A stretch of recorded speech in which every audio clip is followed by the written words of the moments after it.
যারা কথায় কথায় বদদুআ করেন, কথায় কথায় মানুষকে অভিশাপ দেন, তারা অভিশাপ দেওয়ার আগে, কারো জন্য বদদুআ করার আগে আল্লাহর রাসূল সাল্লাল্লাহু আলাইহি ওয়াসাল্লামের এই হাদিসটি জেনে রাখুন এবং বদদুআ করার আগে, অভিশাপ দেওয়ার আগে অবশ্যই সতর্ক থাকুন।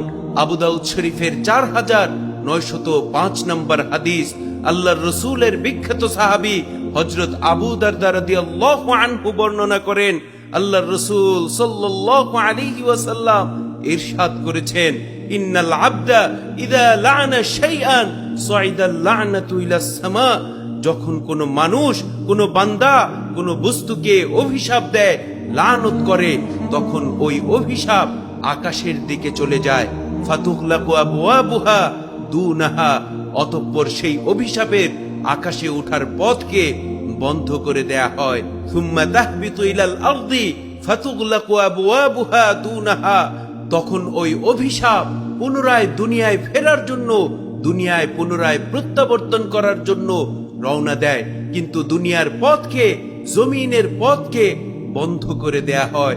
থুম্মা তাখুযু ইয়ামিনান ওয়া শিমালান, এরপর সেই অভিশাপ ডানে বামে যাওয়ার চেষ্টা করে। ফাইদা লাম তাজিদ মাসাগান, অবশেষে যখন সেই অভিশাপ কোনো দিকে যাওয়ার পথ পায় না, রাজাত ইলাল্লাযী লুইনা, তখন যার উপরে অভিশাপ করা হয়েছে তার উপর গিয়ে সেই অভিশাপ পড়ে। ফাইন কানা যালিকা আহলান, যদি ওই ব্যক্তি অভিশাপ পাওয়ার যোগ্য হয়, লানত পাওয়ার যোগ্য হয়, তাহলে তার উপর লানত পড়ে।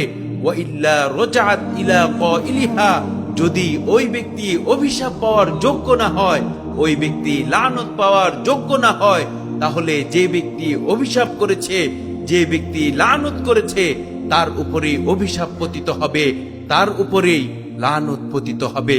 নাউজুবিল্লাহ, নাউজুবিল্লাহি মিন যালিক।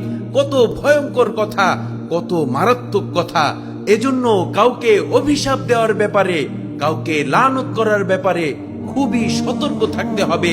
যখন খুশি তখনই কারো জন্য বদদুআ করা যাবে না, কাউকে লানত করা যাবে না।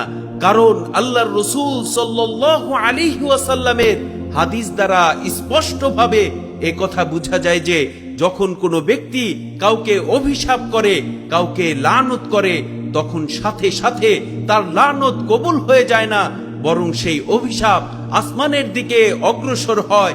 যখন আসমানের পথকে বন্ধ করে দেয়া হয়, তখন সে পুনরায় জমিনে ছুটে আসার চেষ্টা করে। যখন জমিনের পথকে বন্ধ করে দেয়া হয়, তখন সে ডানে বামে ছোটাছুটি করে। অবশেষে যখন কোনো পথ খুঁজে না পায়, তখন যার উপর অভিশাপ করা হয়েছে, যাকে লানত দেয়া হয়েছে, তার নিকট আসে। যদি ওই ব্যক্তি লানত পাওয়ার যোগ্য হয়, ওই ব্যক্তি যদি বদদুআ পাওয়ার যোগ্য হয়, তাহলে তার উপর পতিত হয়। আর যদি সেই ব্যক্তি অভিশাপ পাওয়ার যোগ্য না হয়, লানত পাওয়ার যোগ্য না হয়, তাহলে যে অভিশাপ করেছে, যে লানত করেছে, বদদুআ করেছে, তার উপরেই সেই বদদুআ, সেই লানত পতিত হবে। নাউজুবিল্লাহ, নাউজুবিল্লাহি মিন যালিক। কত সাংঘাতিক কথা। অথচ আজকের সমাজের দিকে তাকালে দেখা যায় আমাদের সমাজের মধ্যে এমন অনেক মানুষ আছে যারা সামান্য থেকে সামান্য কারণে মানুষকে অভিশাপ দেয়, মানুষকে লানত করে, মানুষকে বদদুআ করে। আর এ কারণে দেখা যায় যে সে নিজের বিপদ নিজেই ডেকে এনেছে, নিজের ধ্বংস নিজেই কামনা করছে।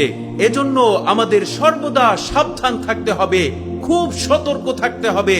আমরা যেন কথায় কথায় কাউকে অভিশাপ না দেই, আমরা যেন লানত করে ক্ষান্ত না হয়ে যাই। এতে করে দেখা যাবে আমাদের করা অভিশাপ কখন আমাদের উপরই পতিত হবে এবং আমাদের বিপদ আমরা নিজেরাই ডেকে আনবো, এর কোনো হিসাবও থাকবে না।